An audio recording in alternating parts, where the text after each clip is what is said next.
Friends, good evening. I want to welcome you to Good Shepherd for our midweek online communion service. We've now been doing this service for over 5 years, and it's really appreciate those who have journeyed with us, who continue to invite other people. As always, as part of the service, we encourage you to light a candle, set aside some bread and some wine or juice, and we'll facilitate the sharing of that meal shortly. We're blessed with many guest preachers, and one of our favorites who's come quite often is Pastor Tim Brown, who joins us tonight. Tim is the Director of Congregational Stewardship for the Evangelical Lutheran Church in America, lives down in Raleigh, North Carolina, and has become a good friend of mine, and I really enjoy having Tim with us. Please use this moment to sign in, let us know you've gathered to worship, and we'll prepare ourselves for worship.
Grace and peace be to you from God our Father, who has blessed us with every spiritual blessing that comes from heaven, who knew you and chose you before the world began, who loves you so much that he calls you his own children, who has brought you from darkness into light and has filled you with his glorious power, who has prepared an inheritance for you that will never spoil or fade, who encourages you and strengthens you in every good deed and word, who comforts you in your troubles so that you can comfort others. This is our God, the ultimate source of all things, and the one for whom we live. Let us worship our God together. Greetings, Good Shepherd. Pastor Tim Brown here, and a really delightful opportunity for me to be with you here on this Wednesday night in these different characters throughout scriptures that you're doing that are unlikely faces of faith. And tonight we're doing Jonah. So though the whole chapter or the whole book could be read, I've decided to just focus in on chapter 2, which is Jonah's prayer right after he's been swallowed and eaten by the great fish. And so Jonah chapter 2. Then Jonah prayed to the Lord his God from the belly of the fish, saying, I have called on the Lord out of my distress. And God answered me. Out of the belly of Sheol I cried, and you heard my voice. You cast me into the deep, into the heart of the sea, and the flood surrounded me. All your waves and your billows passed over me. Then I said, I am driven away from your sight. How shall I look again upon your holy temple? The waters closed in over me, the deep surrounded me, weeds were wrapped around my head at the roots of the mountain. I went down to the land whose bars closed upon me forever, yet you brought up my life from the pit. O Lord my God, as my life was ebbing away, I remembered the Lord, and my prayer came to you into your holy temple. Those who worship vain idols forsake their true loyalty, but I, with the voice of thanksgiving, will sacrifice to you what I have vowed I will pay. Deliverance belongs to the Lord. And then the Lord spoke to the fish, and it threw up Jonah out onto the dry land. This is the word of the Lord.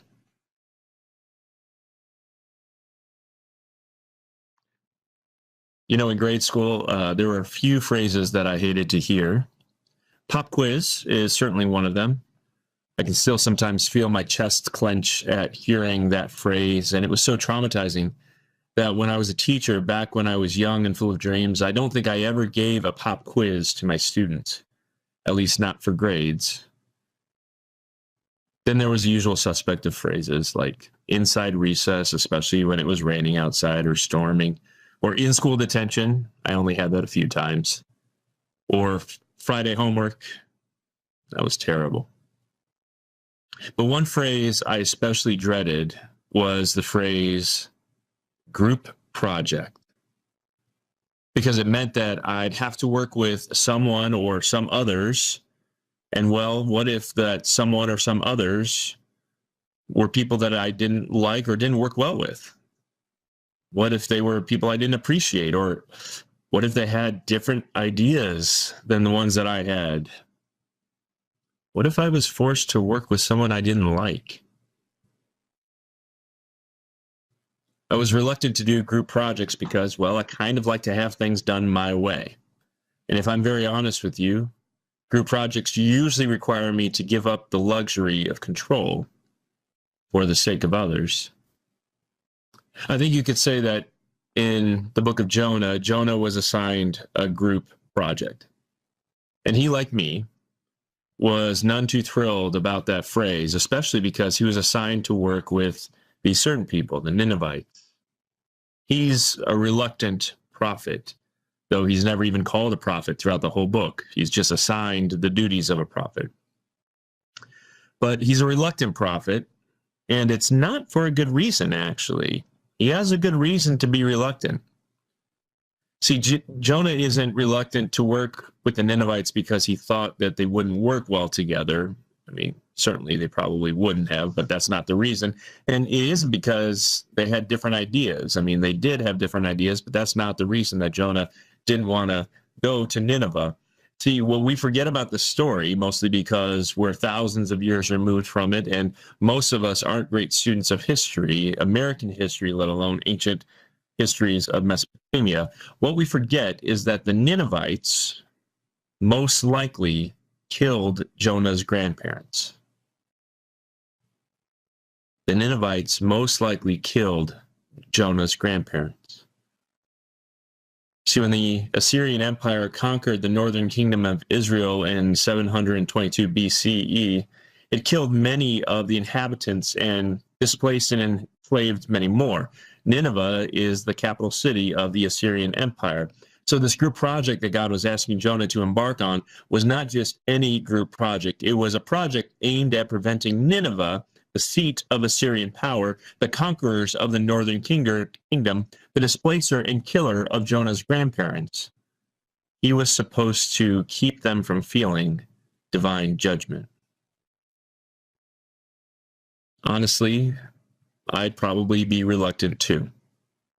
I'd probably turn down the assignment, maybe even run away faster than Jonah does.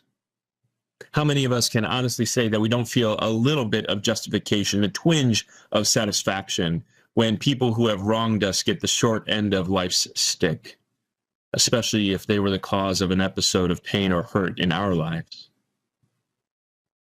Jonah gets a bad rap for running away from God. But honestly, I think that rap is a little bit unjust. If we look at what Jonah had to do through empathetic eyes, he's got a good reason to run away. But here's the truth, beloved. God's love doesn't know any bounds. God's love doesn't hold any grudges, and even may coax us to do the hard things sometimes, like bring a word of peace amidst painful realities.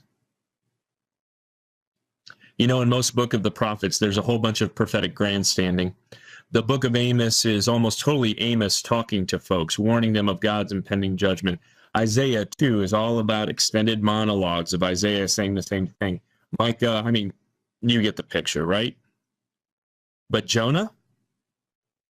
The only extended monologue in Jonah is chapter 2. That's why I read it, this prayer. The prayer that he gives from the belly of this great fish that God in God's great mercy sent to swallow this reluctant prophet. And yeah, sometimes God's mercy looks like being swallowed in the belly of a fish, beloved. That too is a hard truth to, well, swallow. But unlike the monologues of those other prophets, monologues that warn others about God, Jonah's monologue is a long reminder for himself. Maybe even a reluctant reminder for himself that God has saved him, even if he feels unworthy. And therefore, maybe, just maybe, the Ninevites also deserve grace, even if Jonah thinks that they too are unworthy of it. You know, I say all this hesitantly because honestly, everybody deserves grace, especially reminders of divine grace. Even folks who have harmed me. Hurt people. And while I sometimes can't muster the ability to forgive some folks for things they've done to me or my family, and though I try, sometimes there are things that I realize only God can do. I certainly know that even if I can't forgive, God can. God does. Grace upon grace is given. But no one earns that, beloved. It's a freebie from a God that delights in imperfect things. And Jonah's monologue is a reminder to himself of that great truth, reluctant as he might be to pray it or say it or even believe it. God's grace